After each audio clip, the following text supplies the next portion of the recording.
Hello, Jason. Howdy. So you are doing the introduction, is that right? Correct, and I do have it. I even wrote it out so I don't screw it up. I'll make you a co-host, and as soon as Thing gets on, I'll make him a co-host so he can share and control stuff. Okay.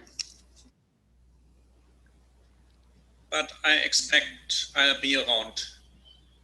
Yeah, I wasn't sure how it worked. That's why I sent you the email this morning just to make sure. All right.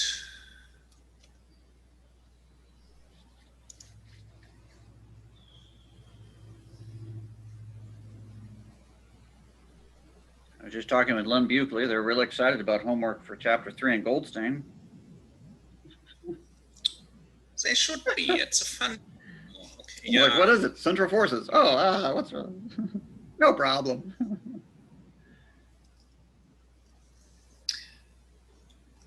I honestly think I'm trying to go easy on them. I mean, no graduate school course should ever be truly simple, but I think when I saw just how stressed some of them were, I eased off a little. I understand. I don't know how they are all doing with Elizabeth in quantum, but I hope things are all right. Well, but that's undergrad quantum. Oh, wait, no. Only Aditya. I know Aditya's in that, but I don't know if anybody else is. No, what are the other? There is one, right? No, not quantum, but several of them take one other class that seems to be also challenging. Mm-hmm. Now I forget what it was. I don't have the schedule memorized, sorry. Yeah, it's okay. As we are still alone, what about your sabbatical? Did you put in that application?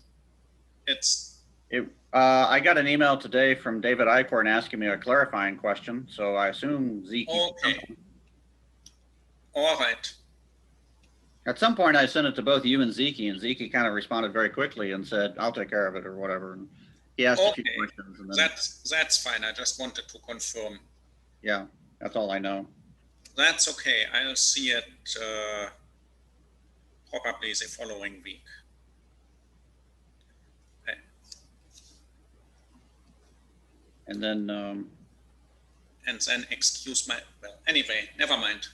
Yeah, I don't know who. Most things you I'll be right back. Okay. Hello. Howdy.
Hi, Jason. Hello, Dr. Curry. Hello. How are things in California? Well, it is no longer smoky. Oh, that's nice. Yes, yeah. Before it was a little bit post-apocalyptic. Yeah, you had the orange skies. We had the orange skies, or the you know, the setting for Blade Runner for a while. Yes. The good one or the new one? No. I think the new one. Okay, so I need to make you a host. Okay. Do that. Uh-oh. Looks like only Dr. Meyer can do that. I'm not able to make you a host. Uh-oh. And he Okay. stepped away. He's recording it, and he stepped away for a second. So hopefully, Gotcha. we'll be back Okay. soon. Well, let's try this. Can I share screen? Can I do that? Only if you're host and Dr. Meyer will come back. Ah, okay, okay. He will make you a co-host. No. Oh, there we go. Let's try this now. Try it now. There we go. Okay.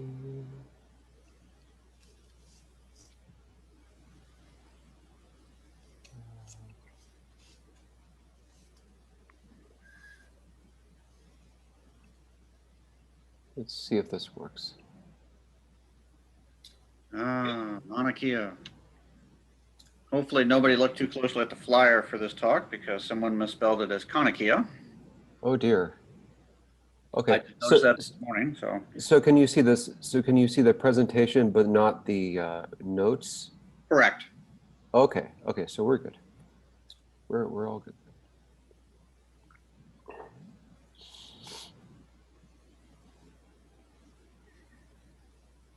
So do you prefer extrasolar or exoplanets? Interchangeable for me. Okay, that works. I just don't like extrasolar planetary companion or like any. That's too wordy. Yeah, the fewer syllables, the better, I think. Yeah. Oh, Jason, have you seen our puppy? Hubble? Yes, Hubble. Hubble, come here. Hubble, come here. Three in his pocket. This ought to be good. Hubble. Hubble, sit. Hubble, shake. Shake. Good boy. Gentle. Good boy. Good boy. Nice. I've got to have you train my dog.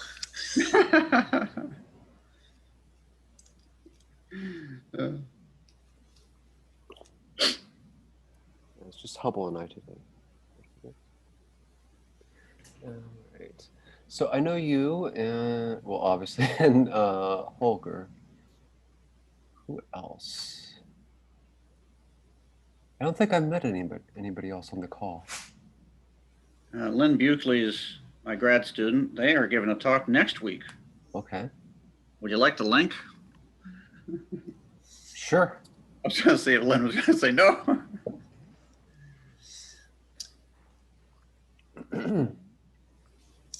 And I know Trent English is a graduate student. Mm-hmm. David Huben is a student. Oh, there's Dr. Salome.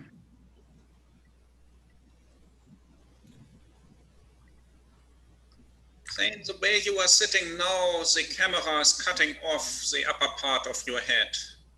So maybe you can. So how about we do this?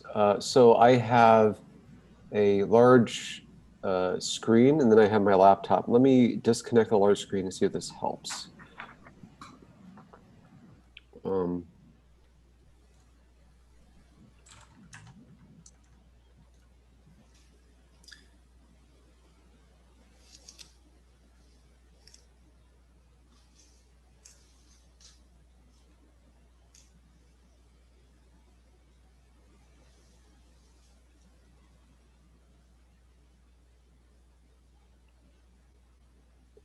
Well, now that you're looking at the camera, it helps. Better? Yeah, it's... I wasn't talking about the screen share, just the video of your face. Yeah, yeah. It's now a small thumb scale, so... Yes, exactly. Okay, so now this probably, hopefully looks better. Yes? A little bit. Yeah. A little bit, okay.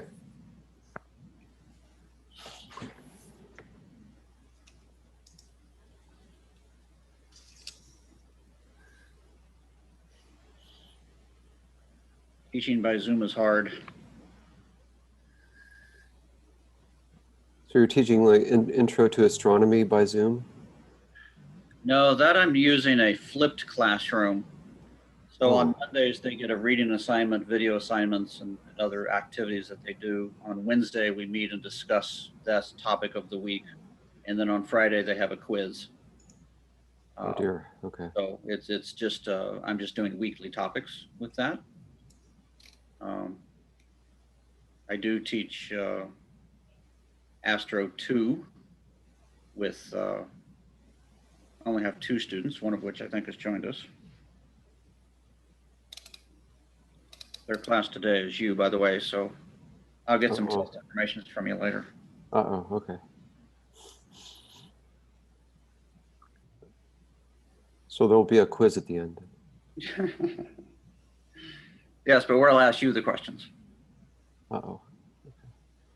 That picture, is that sunrise or sunset? I think that is, let's see.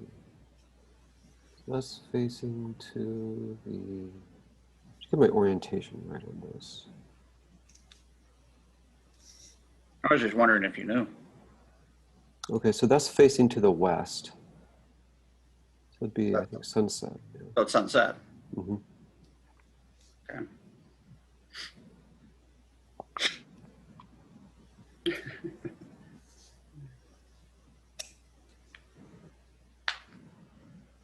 All right, it's a couple minutes after.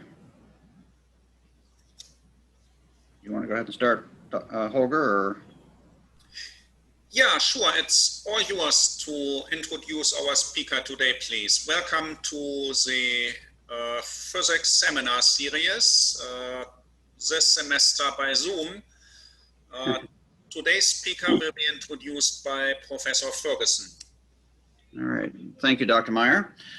So our speaker today is someone that I know, and when we were filling out the speaker list, I thought, you know, I haven't heard from Thane in a while, so I contacted Dr. Curry. Dr. Curry came to Wichita State back in the late 1990s. He grew up in Gypsum, Kansas, which is just southeast of Salina, Kansas. He graduated from WSU in 2002 and has the distinction of being our university's first Goldwater Scholar. After that, he ended up at a little university in Massachusetts called Harvard. He received his PhD from the Harvard Smithsonian Center for Astrophysics with Professor Scott Kenyon. He has been an astronomer at the Subaru telescope for some time on Mauna Kea, which is part of the topic of today's talk. And now he splits his time between NASA Ames and Subaru in Hawaii. So let's welcome Dr. Curry, who's going to talk to us today about directly imaging extrasolar planets from Mauna Kea. All right. Oh, thank you very much. And hopefully everybody can hear me. Okay. So, and also thank you for joining me over Zoom. So today I'm going to talk to you a little bit about what I think is a particularly exciting area in astronomy right now, and also in science in general.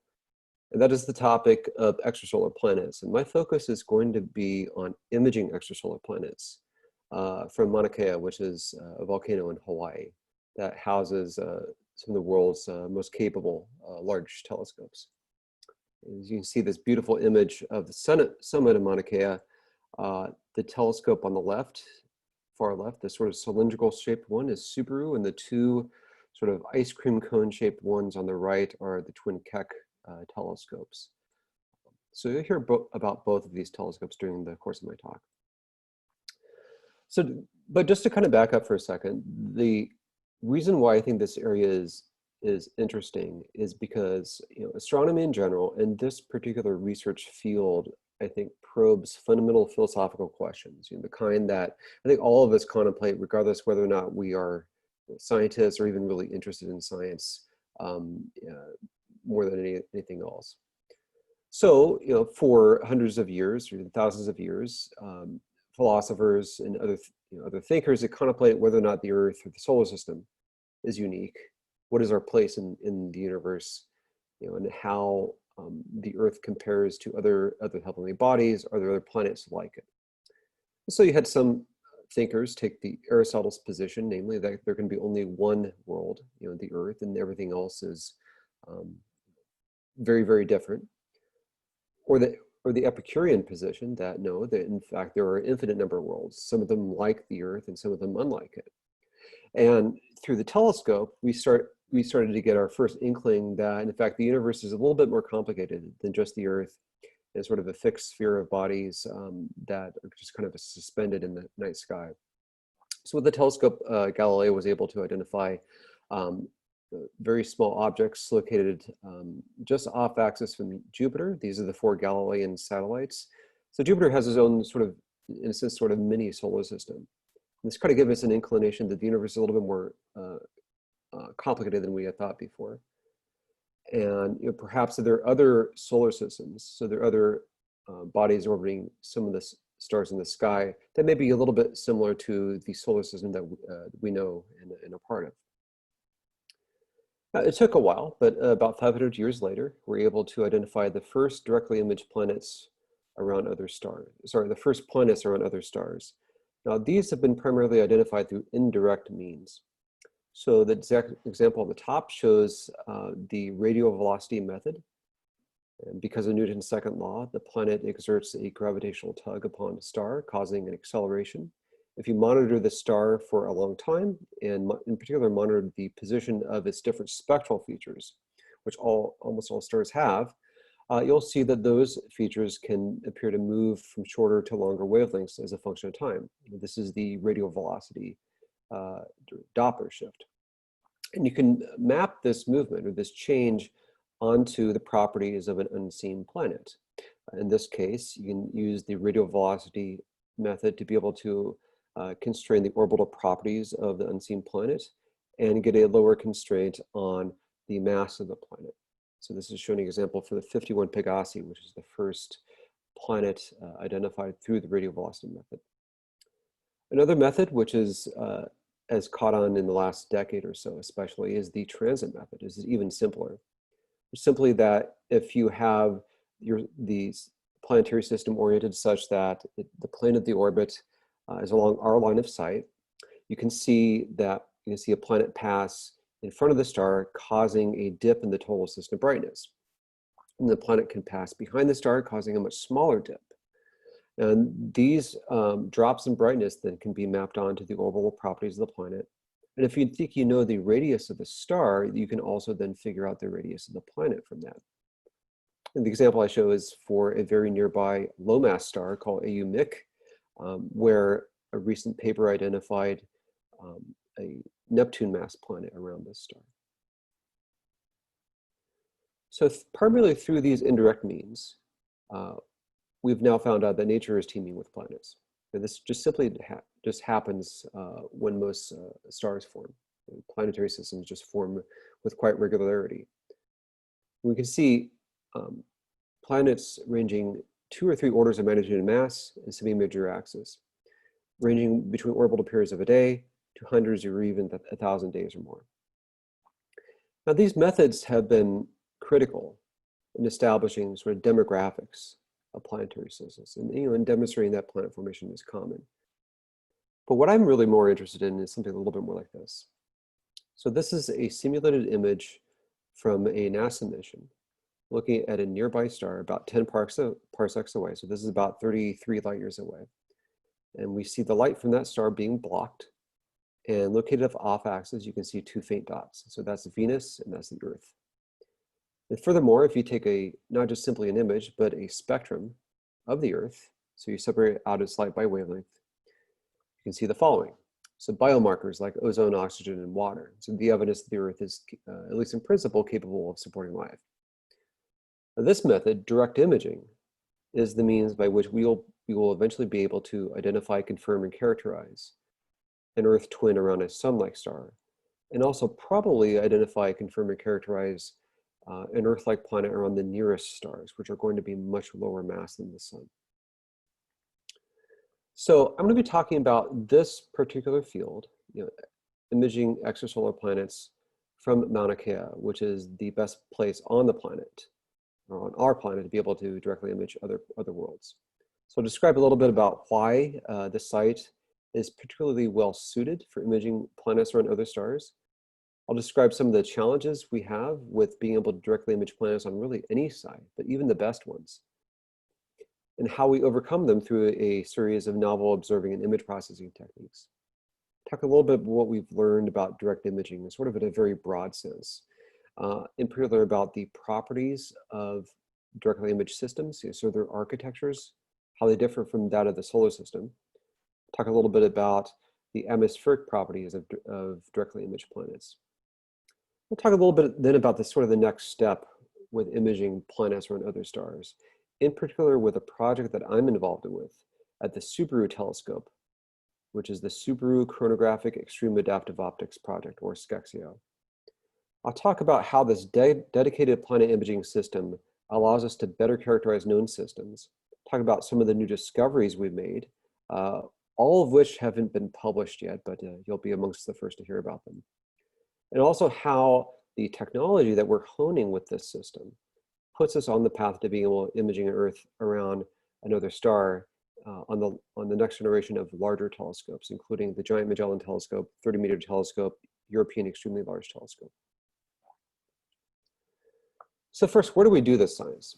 So here's a Google Earth image of the Big Island of Hawaii. The Big Island is, the largest island in Hawaii, and that zoomed in region, that's Mauna Kea. Now, Mauna Kea is a shield volcano. It covers actually 1/4 of the entire island. It's enormous. If you measure its height from the seafloor, which you can, because again, Hawaii in general is a bunch of volcanoes, and Mauna Kea is the largest of that. If you measure its height from the seafloor to its peak, it's 33,000 feet, which is taller than Mount Everest. This is where we do astronomy on Mauna Kea. So if you're ever able to do observing on site at Mauna Kea, you go up a access road all the way up to the summit, and a small little area identifies where we have observatories. You can kind of see this from a top-down view. Now, as you go up to the observatories to the left, you see a bunch of what are called pu'u. So those are cinder cones.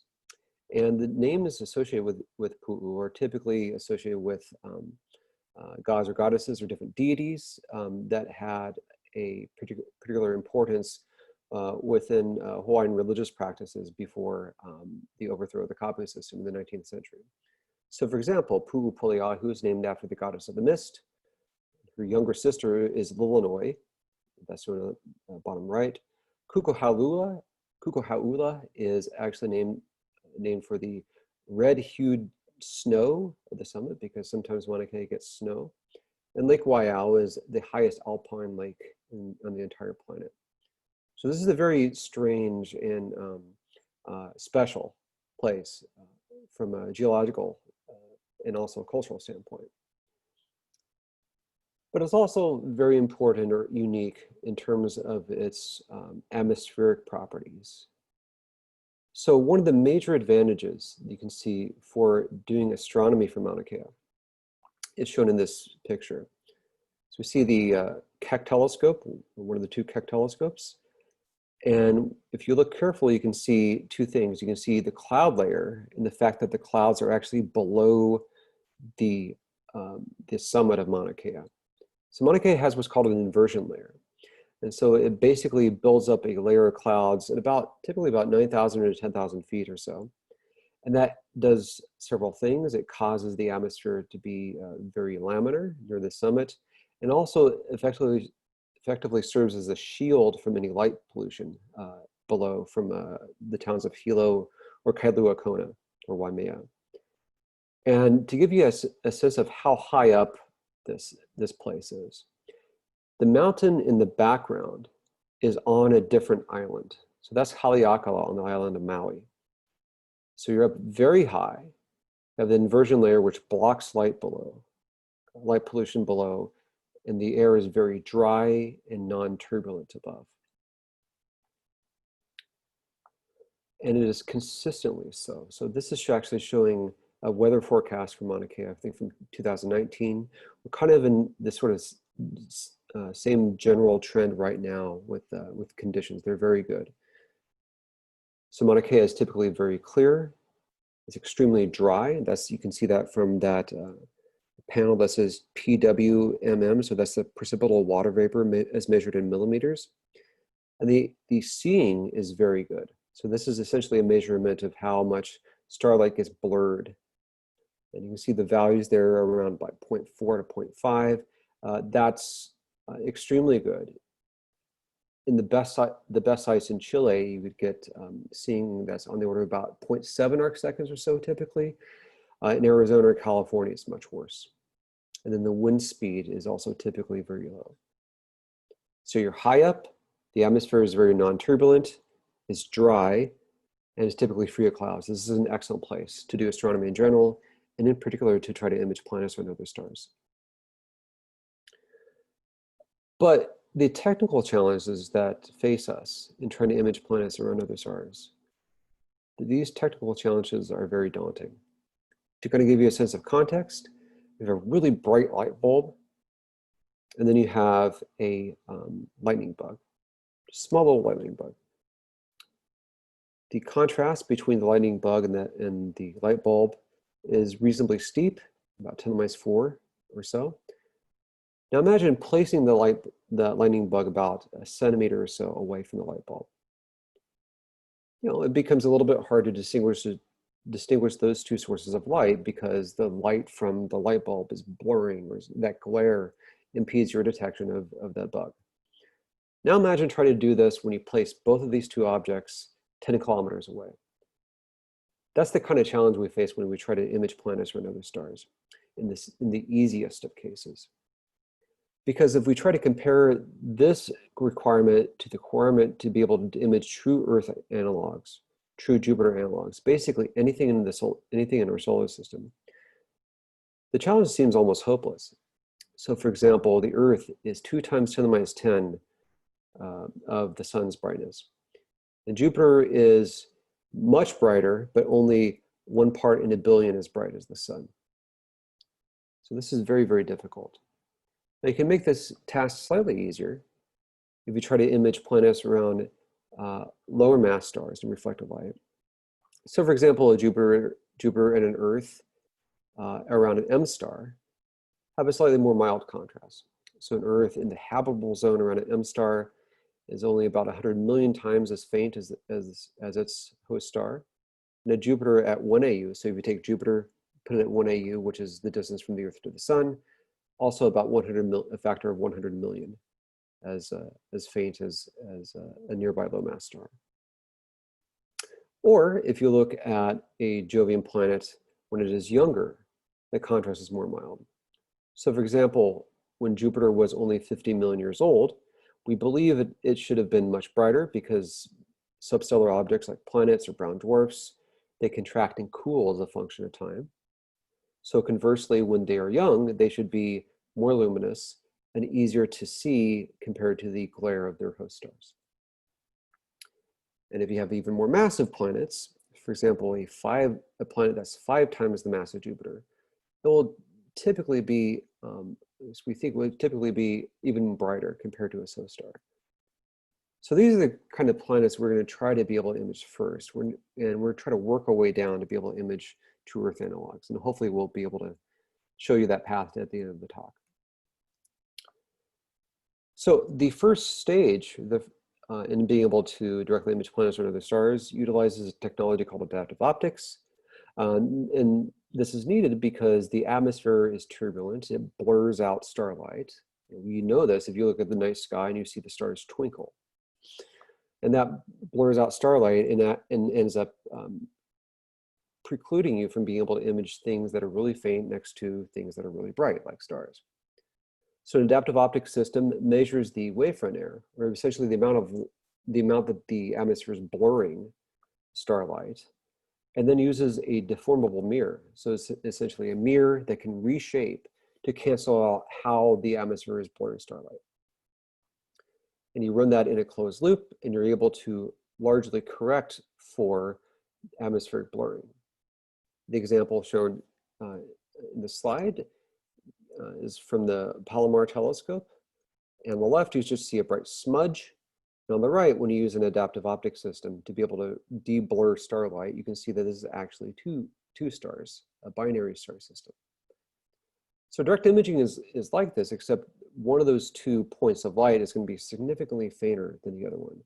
So we're going to try to like get the detection of that really faint object embedded in the halo of light from the brighter object. Okay. This is very hard. So to demonstrate this, we have data from the Keck telescope. Now what you're seeing in this slide is light in the center. It appears very faint, and that's because this light is being blocked by a chronograph, which partially suppresses starlight, so you can see fainter objects off axis. Now the sort of bright donut-shaped structure, that's the halo of scattered starlight of this main star called HR8799. Now, if you look closely, you can kind of see a little bit of structure. It almost seems like little streaks forming out from the center of the star. You can see this even more clearly and also see the main challenge more obviously if we take an unsharp mask to this image. So basically removing the low spatial frequency information. So this is the residual signal left over. The circles identify roughly the angular separations and position angles of directly imaged planets in this system. And you can't see them because that detection is being precluded by what are called quasi-static speckles. So speckles are essentially small copies of the stellar point spread function, essentially small copies of the starlight as reimaged by your optical system. And they are due to nanometer scale imperfections in your optical system. So the fact that your optics aren't perfectly smooth. Okay, these are a little bit different than atmospheric speckles, which just cause this sort of halo to be there in the first place. And the problem is that these quasi-static speckles don't easily cancel out over time. Okay, so we're going to take an image now, and an image 15 minutes later. You see that most of the structure is fairly well removed. Sorry, is not well removed. Okay. Now this is very different than if you try to image like a very faint galaxy, and you just gradually build up the signal to noise, or gradually build up your detection. You just gather more and more light, because this residual noise structure left over doesn't cancel out easily over time. So you could observe for 3, 4, 5 hours. You'll still have most of the structure left over. And the intensity of these fluctuations are typically significantly brighter than the intensity of any planet we want to image. So how do we work around that? So we do that by exploiting a novel set of observing and image processing techniques. The standard one, or the most widely used one, is absurdly simple. So if you take a camera and you point it at Polaris, and you expose for a long time, you'll see star trails, right? And that's because the Earth rotates, or rather, objects located off axis from the North Pole appear to change in position angle as a function of time. Now, normally you have an instrument rotator on your astronomical instrument, and that's normally a good thing because you don't want a edge-on spiral galaxy to suddenly turn into an elliptical galaxy as that light gets smudged. But we can turn off the instrument rotator, and an object located off axis from our star will change in position and angle as a function of time. See what happens now. So I'm going to show you a movie of the same star, just in a slightly different intensity scale. You'll see that that noise structure, the quasi-static speckles, appear fixed on the detector. They're not rotating. But if you look very closely at about the 6 o'clock position, you'll see that there's this very faint point source, very faint dot that appears to be going from about the 7 o'clock to about the 5 o'clock position. That is actually HR8799b. That is a directly imaged planet. Now imagine if you have a sequence of these images, and you want to remove all that scattered starlight, this quasi-static speckles from the first image. You could then take an average or some combination of other images later, subtract that from the first image. And because that little dot is moving, you won't also self-subtract or remove out the light from that planet. Okay, so that's angular differential imaging inward. You can do this a little bit more in a little bit more sophisticated way. So now look at the movie again, and you can see that it does seem to fluctuate a little bit or slightly change as a function of time.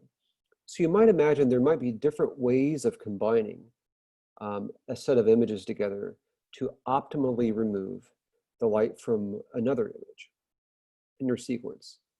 And you can figure out what that optimal combination is using a lot of linear algebra trickery. You can make this even more complicated or more fine-tuned if you exploit what's called principal component analysis. So you decompose the image into different principal components, or if you use clever frame selection.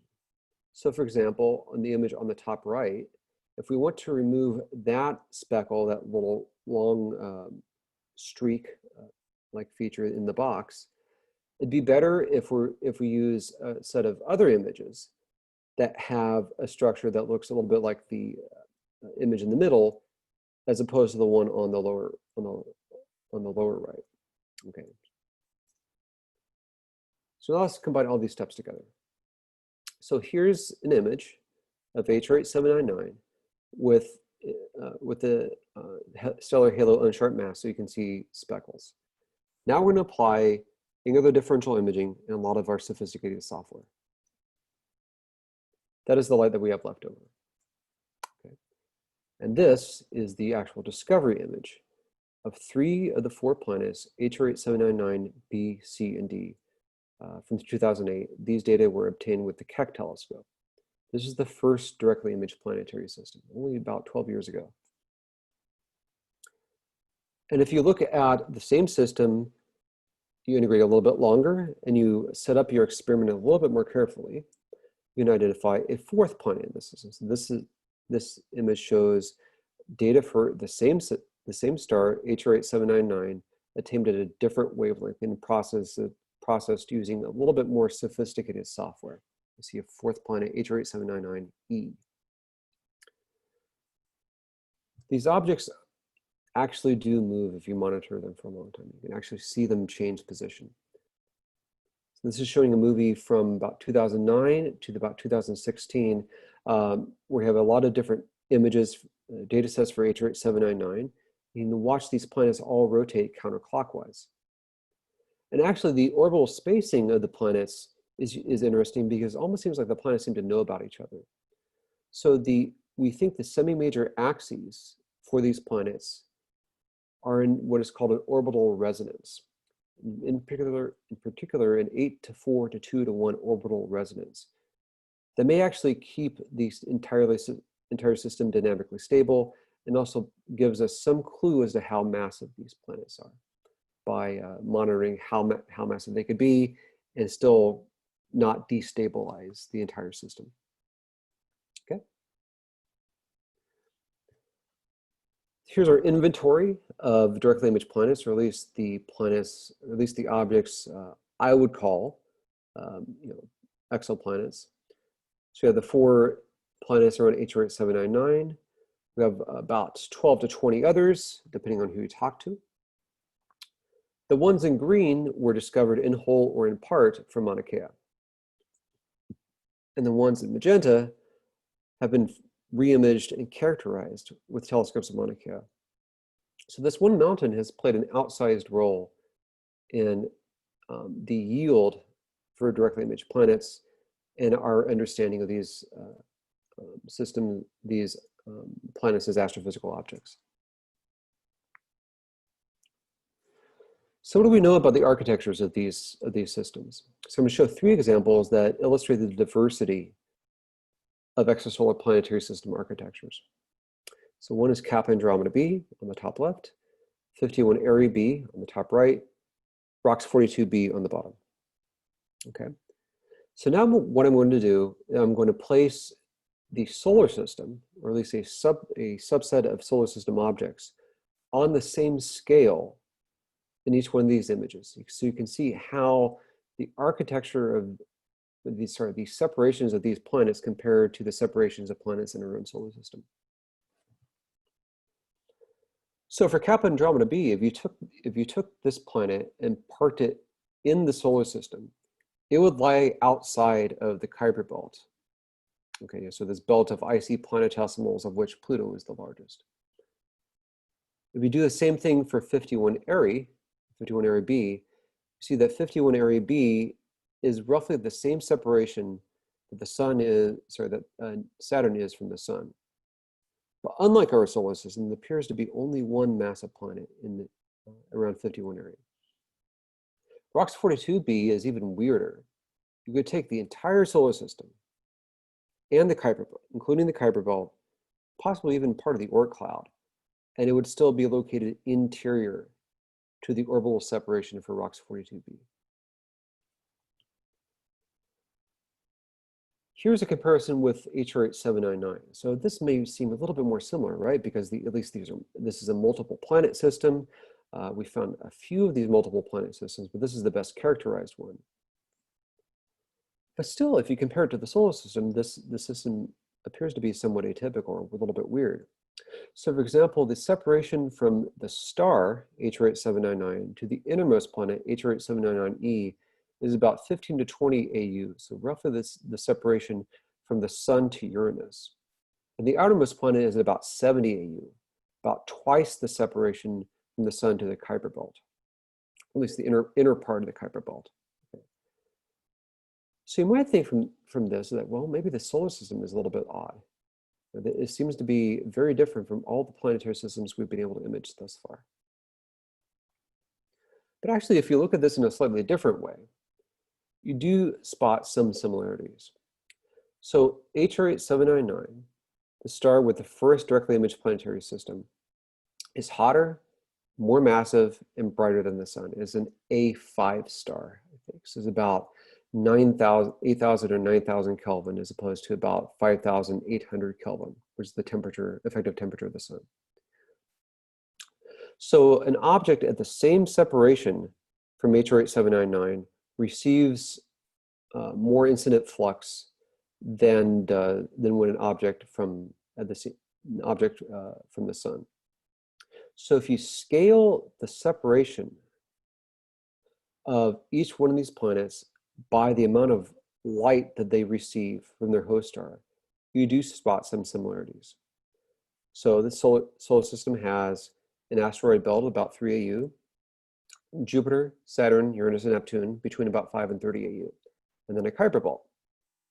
HR 8799 has an asteroid belt, 4 massive planets, and a Kuiper belt, where the luminosity scaled or flux density scaled separation is pretty comparable between the solar system and between HR 8799. So it's almost like a scaled up or jumbo version of the solar system. Now we can also study these planets as astrophysical objects, not just simply identify where they are located. So for a sense of context, I pulled this paper from the ADS literature search, Das Spektrum des Planeten Jupiter. I don't speak German, but the basic point is that this is showing a spectrum of Jupiter obtained in the 1930s. And if you look closely, you can see from left to right the brightness of Jupiter as a function of wavelength. And you start to see peaks and valleys in the spectrum of Jupiter. That might give us some clues as to what Jupiter's atmosphere is made out of, which at that point was not very well characterized. So Jupiter is at 5.2 AU away from the sun. So many millions of miles. HR 8799 and even the closest directly imaged planetary system is far further away, trillions and trillions and trillions of miles away. But we know more about those directly imaged planets than we did about Jupiter and Saturn in the earliest part of the 20th century. So for example, we've learned a lot about clouds in the atmospheres of these planets. So clouds do strange things to the brightness of a planet's spectrum as a function of wavelength. On the left, we see measurements for for HR 8799b. So this is the outermost of the planets around HR 8799. So that's shown in blue dots. Predictions from atmosphere models are shown in the horizontal magenta lines. So I think this is actually from the, from the Burroughs 2006 models, Jason. So if you look closely, you see that the model prediction mismatches the data, over-predicting the brightness by an order of magnitude at 1 microns, and then under-predicting the brightness at about 3.3 microns, where methane is important. Now, if we change our assumption about clouds in the atmosphere of this planet, we get a much better fit. In particular, if the planet is blanketed by thick clouds, so clouds that have a higher optical depth and are at a higher extend to a lower pressure, we see a much different spectrum. This causes the overall spectrum of the planet to look flatter, more black body light. It sort of washes out the peaks and valleys we would otherwise expect in this planet spectrum. It gets a much better fit to the data. In fact, the best models, at least in terms of being able to reproduce what we see of these planets, suggest that these planets have patchy clouds, so even regions that are thicker and thinner. And we might actually be able to see different regions of this cloud structure rotate in and out of view with future observations. We can also study the chemistry of these planets. So if we get a spectrum of these planets, we can actually identify different spectral features. This is showing an example for HR 8799c, which is not the outermost planet around the star, but the one slightly interior. Okay. The black along the middle is the model atmosphere, and the red is showing the actual data. And the top 3 lines show different contributions from molecules such as methane, water, and carbon monoxide. And so if you compare all these contributions together, you can see evidence for carbon monoxide and water in the atmosphere of this planet. And in fact, if you actually try to quantify how much water and carbon monoxide is there in the atmosphere of this planet, you can start to back out a quantity called the carbon to oxygen ratio in the atmosphere of this planet, which theorists actually believe may tell us a little bit about how these planets were formed, at least what kind of environment they were when they were forming. So that kind of gives you sort of a broad overview of what we learn from directly imaging extrasolar planets. Okay, and now we're going to go to the next step with direct imaging. So this plot shows the planet to star contrast ratio and apparent separation for solar system planets, and then the sort of shaded regions show what we're able to do with the best ground and space-based systems. And the yellow dots show the planet to star contrasts for planets we've been able to image thus far. So you can see there's a huge difference between our discovery capability right now and the kind of performance we need in order to image true solar system analogs. But we hope to bridge this gap through dedicated exoplanet imaging systems. And the one to be focusing on a lot in the next couple of slides is at Subaru, is the project that I'm involved in called the Subaru Chronographic Extreme Adaptive Optics Project, or SCEXIO, which should allow us to image lower mass planets, including younger versions of Jupiter, maybe about 50 million years or so, and then use that technology to be able to improve our planet detection, planet imaging capability with extremely large telescopes, potentially good enough to be able to image a Jupiter or an Earth and reflect a light around the nearest stars. Then if we take some of the technology and hone it and then apply it for a NASA mission, we might be able to image a true Jupiter analog or even a true Earth analog in the next few decades or so. Now, the major technology advance that is driving this improved performance is now what is called extreme adaptive optics. So normal adaptive optics that you can sort of get with a facility AO system will give you, a correction of the atmosphere to sort of first order, and will still give you some bright halo light that you need to remove with all this special software. Okay, An extreme adaptive optics system is a little bit different. Compared to a normal adaptive optics system, an extreme AO system can run faster, and it can also correct with better precision than a normal or typical adaptive optics system can.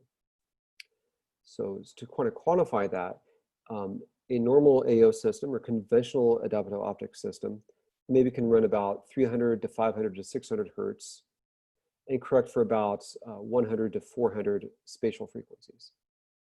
An extreme AO system can run up to 3.5 or 4 kilohertz, so much faster.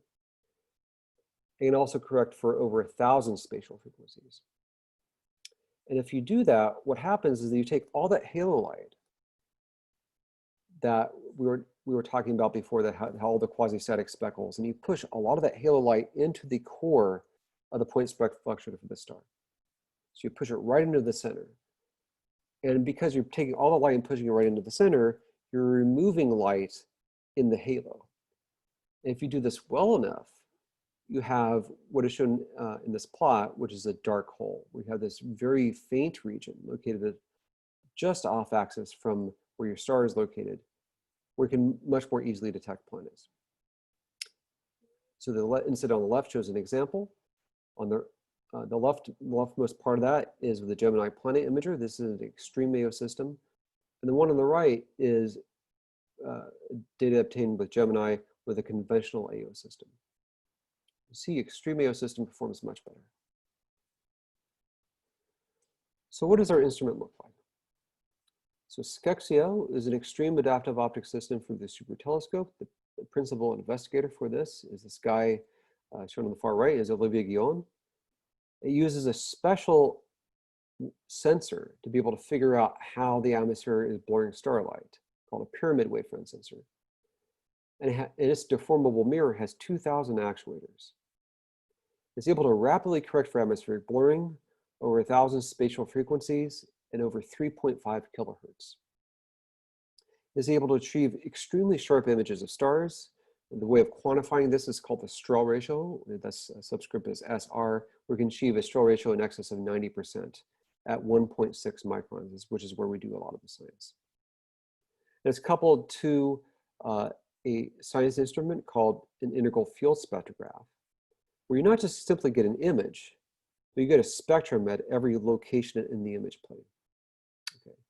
And a sample image for Keras with SCEXIO is shown on the bottom right. So you see blocked out starlight and then 4 copies of the star located off axis, and that's used for very precise centering of the star and also very precise calibration of spectrophotometry. Now, this instrument enables additional techniques beyond angular differential imaging that allow us to better remove scattered starlight. So you'll see this if you look carefully at these movies. So I'm going to show now a movie on the left. This is running through a data cube for Keras. So this is an image going from short wavelengths to long wavelengths, from about 1.1 microns to about 2.4 microns. Watch what happens. So first you see those satellite spots, so satellite copies of the star move out. And then actually the entire structure of the halo light appearing to move out, going from small separations to large separations. And if you look very carefully, it almost looks like the same pattern that's just simply being expanded and contracted, being magnified and demagnified. And if you also look carefully about the 8 o'clock position, you see a fixed source of light. This is actually a low mass brown dwarf companion around this star. Now watch what happens if instead of just scrolling through a normal image, instead of just scrolling through a normal data cube, we rescale each one of these slices of this data cube by wavelength. So we just like renormalize, and so we demagnify the image. We get the structure on the right. So it looks like the halo light is fixed, whereas the planet or the brown dwarf is moving inwards or outwards as a function of wavelength. So this is called spectral differential imaging. If we combine this with angular differential imaging, we do even better in removing scattered starlight. This is how well we do. This is showing an image of H8799 with Skexio and comparing it to a comparable image with Keck, which is the telescope located right next to Subaru. Same site, same excellent conditions.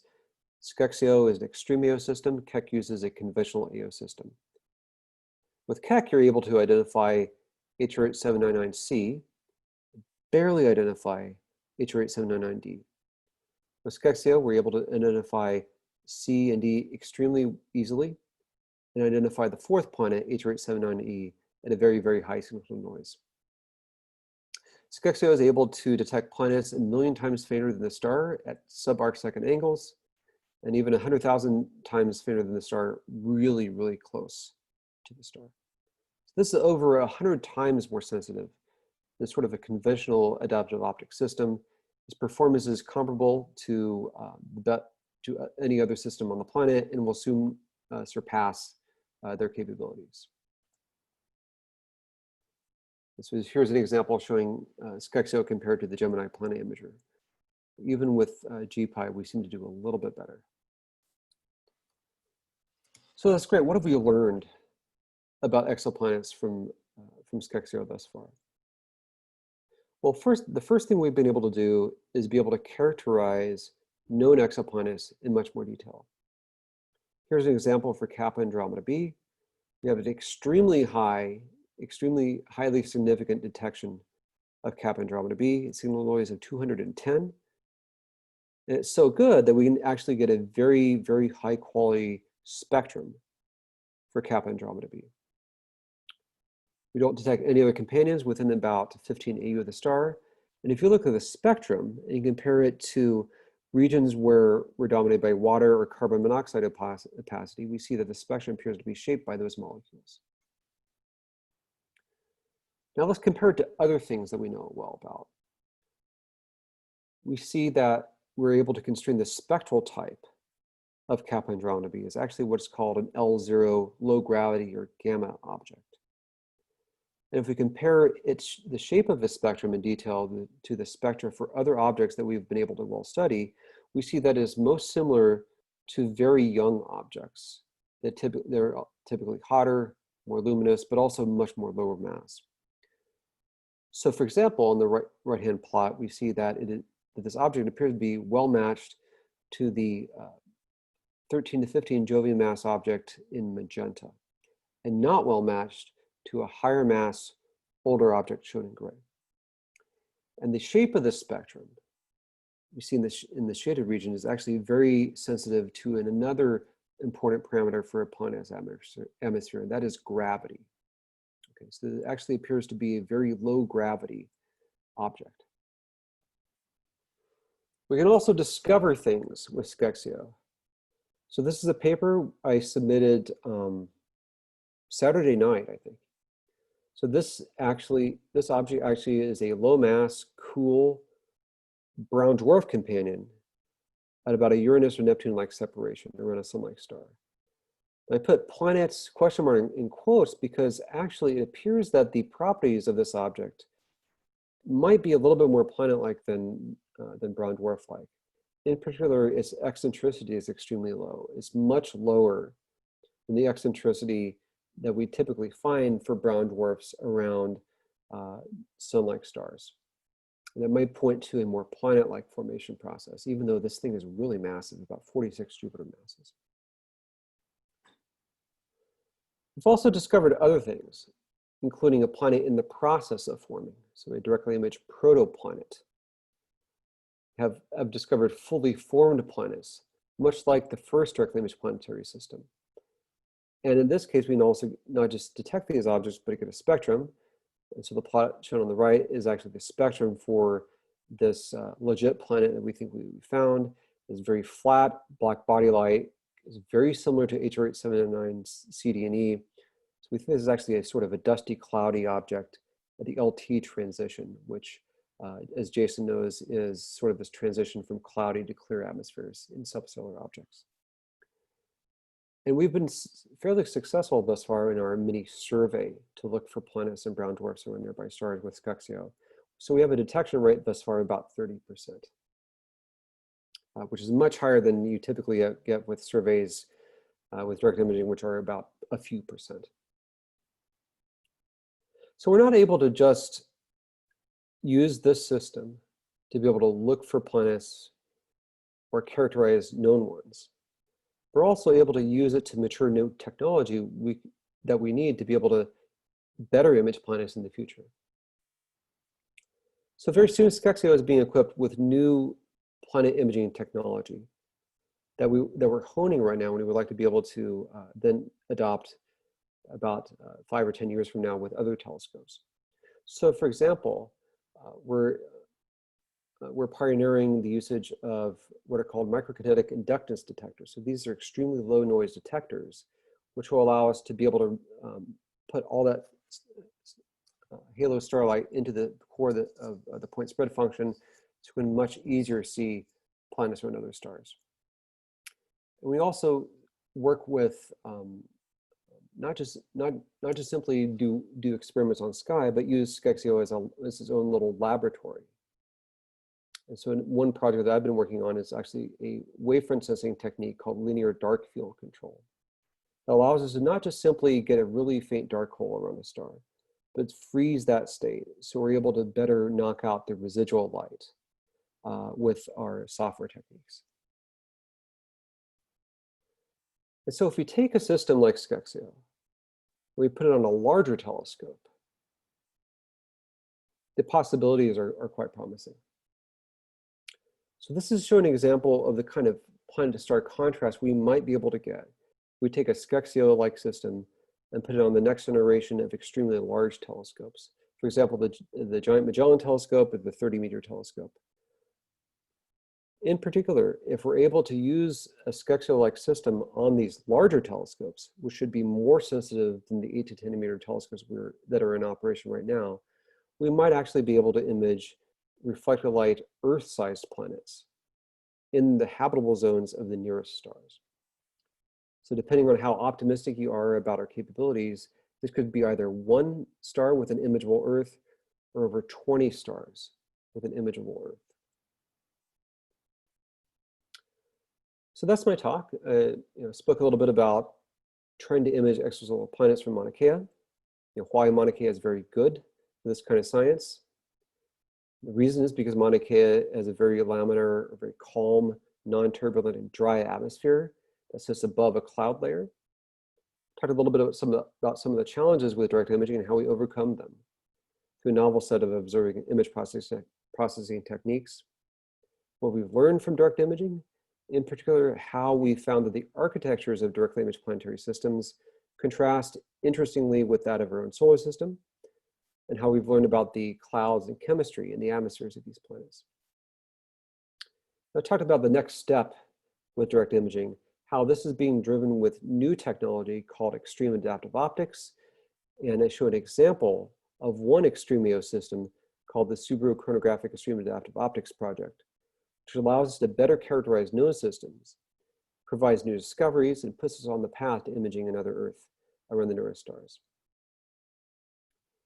So the final thing I want to point out is that this is a team effort. There are many people involved with Skexio, but also many people involved at the observatories that allow us to do this science in the first place. And the observatories are going through a rough time right now. So Mount Wilson almost burnt down. Lick Observatory almost burnt down. The telescopes in Arizona have been shuttered. Telescopes in Chile have been shuttered. Hawaii has been going full speed despite the economy, the bottom dropping out of the economy.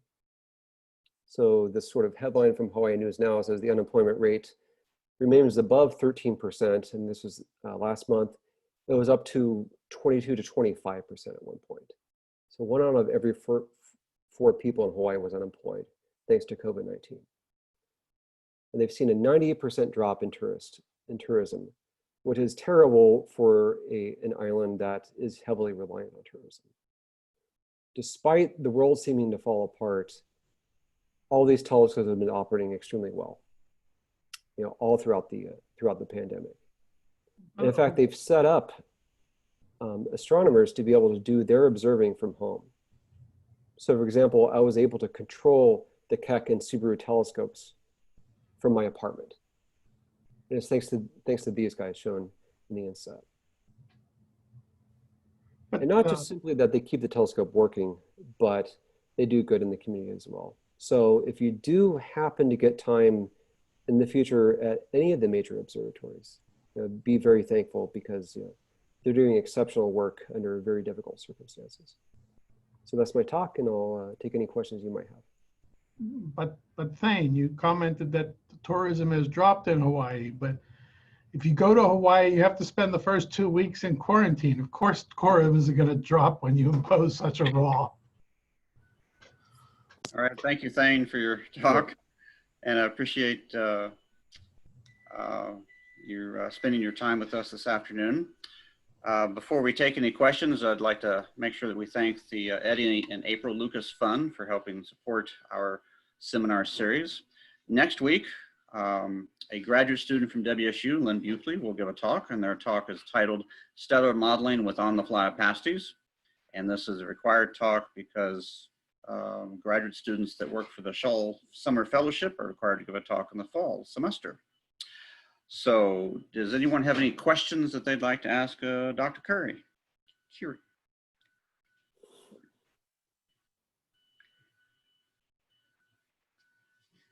So Jason, also, I wanted to respond to, I think there was the one question about the tourism drop. That was happening before the quarantine was, also before the quarantine was implemented. It was already dropping? It was already dropping substantially. Right. I had a question about observation time length, and I'll see if I can meander my way through this. Sure. So if you observe a planet, one of the movies you had showed, the planets rotating around their parent star. How long? So obviously you've used this system for 6 years or more on that one particular object. How long, how many nights, how many hours of observing do you have to spend, or does your team have to spend, to actually get a good signal? Is it months, years, decades? Okay, so I'll try to answer that in a couple parts. To get a solid detection, just a detection of the planet. I'll show you an example here. With Kappa Andromeda B, we can see the planet in the raw data in 30 seconds. Wow. We get this image in 14 minutes. Also, okay. Wow. Yeah. We can also see one of the H8799 planets in the raw data, with Skexio. How long does it take to verify that that's not a background object? It's actually orbiting and rotating. Yes. So that answer depends on how that depends on the proper motion of the star, right? So nearby stars move across the sky, and you actually identify the deviation from a sort of a linear movement as actually evidence for an unseen planet. So it's an astrometric binary. Exactly. Yes. And so these discoveries, this object and the middle one, those are both stars that show an astrometric acceleration. So they're actually really good targets. But just to sort of generally answer your question, we have to have a long enough time baseline to be able to rule out a background star and establish common proper motion. So for one of these objects, it took 2 years between our first epoch and second epoch. We probably could have established common proper motion in about 6 months. Now, one of the advantages with Skexio or with any other system with an integral field spectrograph is that you get not just an image, but a spectrum, right? So typically a background star is going to be like an A star or like a K star or G star or B star. So we know what the spectra of those look like. They're very different from substellar objects. So if we have not a single epoch and we have a spectrum, and the spectrum looks like that of a substellar object, the chances that it's a background object are very, very low. I don't think anybody, no, there's one case where somebody has published essentially a single epoch discovery of a planet, where the real evidence for that being a planet is from the shape of its spectrum. And that was from, that was 51 Area, and that ended up being confirmed for common proper motion. Okay. Right, so that actually helps us, right? Because if we look at a lot of stars and we see a faint thing located off axis, in the olden days, we would say, okay, well, there's a faint object. Now we just need to look at it again. Now with a system like Skexio, we can get a spectrum and we can immediately figure out whether this is an obvious background star. So it helps us cull our target list a little bit. Right. And of course, you don't have the bandwidth or the throughput of, say, a Kepler space telescope, which was looking at hundreds and hundreds of stars over and over and over and over again, because they were doing the transit method. Right, exactly. So even the largest direct imaging surveys, like with the Gemini Planet Imager, they surveyed about 600 stars. Oh, yeah. 600 total over the course of 4 or 5 years. So we're not able to go through nearly as many targets as Kepler or TESS or any of these other transit surveys can go through. But the beautiful thing is the beautiful thing is you get spectrum. Yes. Thank you. Any other questions? Is that speed 15 minutes of getting the image a function of the faster running time? You said that it runs at like 3.4 kilohertz as opposed to like 600 hertz of other imaging systems. That's a key component of the answer, yes. So what Skexio runs much faster, and its deformable mirror has many more actuators across the telescope pupil. Right. So the reason why speed is important is because the atmosphere is not only blurs starlight, but it changes the way it blurs starlight as a function of time. So it's turbulent. So you can imagine a case where you have, let's say you have an adaptive optic system with 1 billion actuators, something ridiculous, right? And at a given time, you see how the atmosphere is blurring starlight, and you reshape the mirror, with those 1 billion actuators. But let's say it runs really slow. The problem is, by the time you go from sensing the wavefront error to correcting it, the atmosphere has already changed. Right? So you need to actually run faster than the atmosphere. And an Extremio system allows you to better clear that hurdle because like the typical, what's called the coherence time of the atmosphere, the typical coherence time of the atmosphere is like on the order of a millisecond to a few milliseconds. Wow. So if you take the inverse of that, you need to run at a kilohertz or faster if you want to really be in Extremio territory.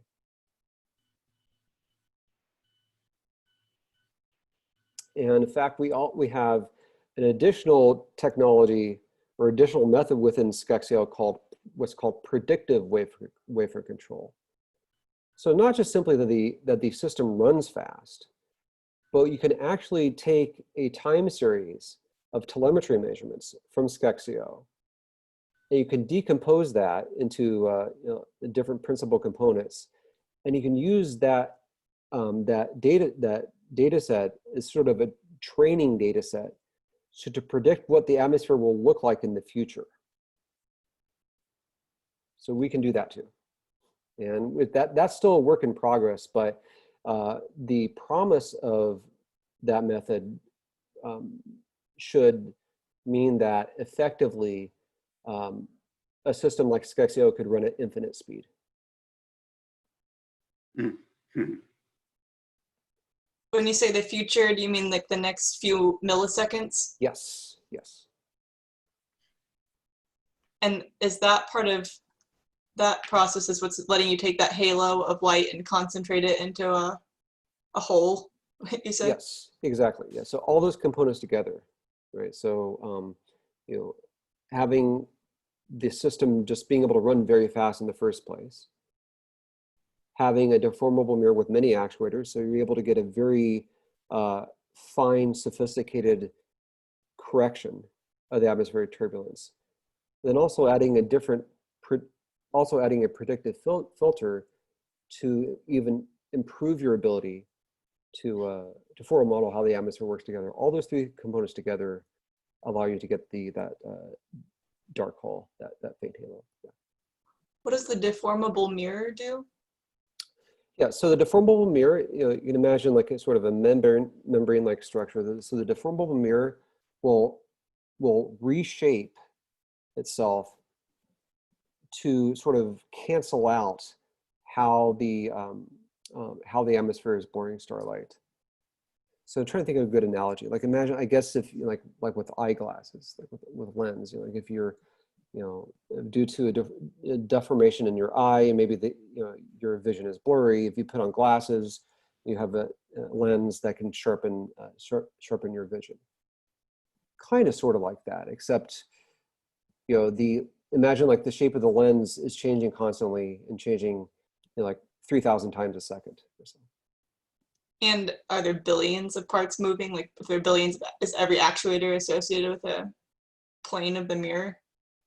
So the actuators stretch across essentially a we have about, let's see how many. I think about 40 or 50 actuators across the telescope pupil area. So it's like a circular grid that holds about 2,000 actuators together. Sorry, did that answer your question? I'm just trying to picture it, but sure. The Yeah, mirror yeah, sure. is... Yeah, sure. So we normally think of a mirror as a sort of a rigid, static thing, right? But imagine like you have a membrane. We're just going to call it a mirror for shorthand, and you have different actuators that will move a piece of that mirror up or a piece of it down. That's what we're talking about. Okay. So the mirror itself is flexible. The mirror is flexible, yes. And the actuators move at micrometers or millimeters? Micrometers. Micrometers. So it's very, very subtle.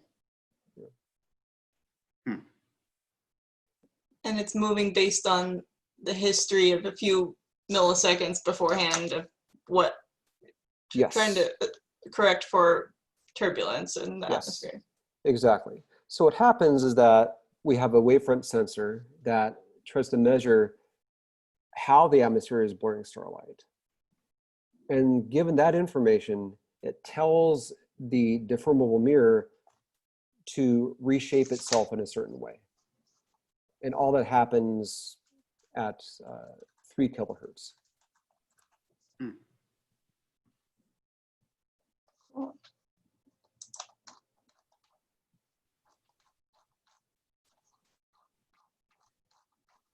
Any other questions or thoughts?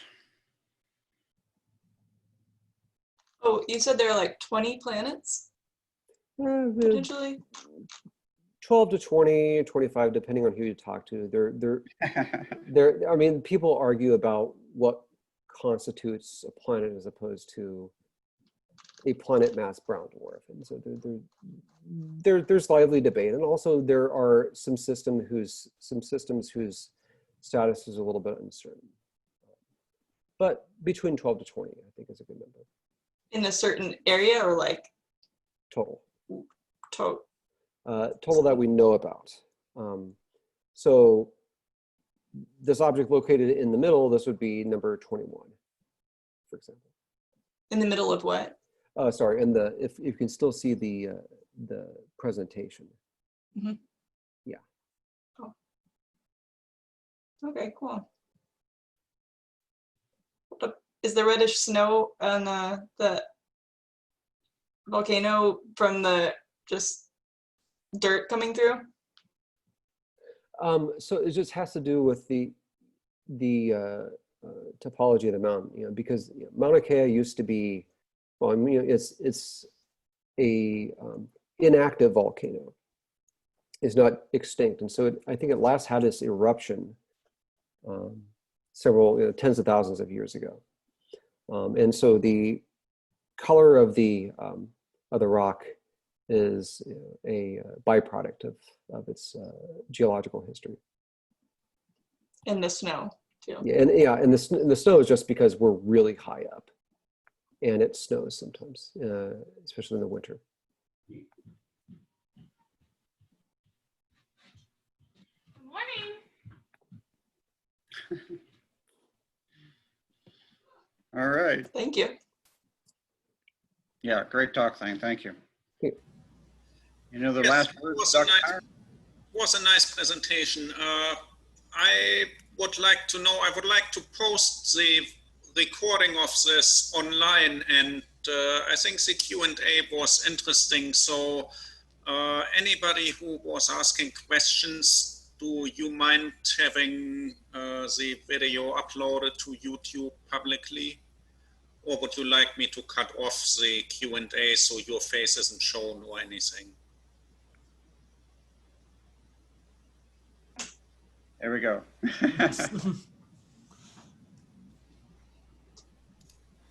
Doesn't matter to me. Well, all right. Is that okay to post? Yeah. Fine with me. All right. Okay.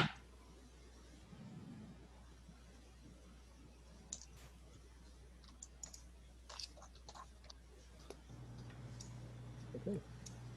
All right. Well, thank you very much. Thank you, Thane. Yeah. Now we do the awkward Zoom meeting goodbyes. All right. Always. Have a good day. All right. I make that easy and Well, there we end the go. meeting for everybody. See you all See you all next later. week. Right.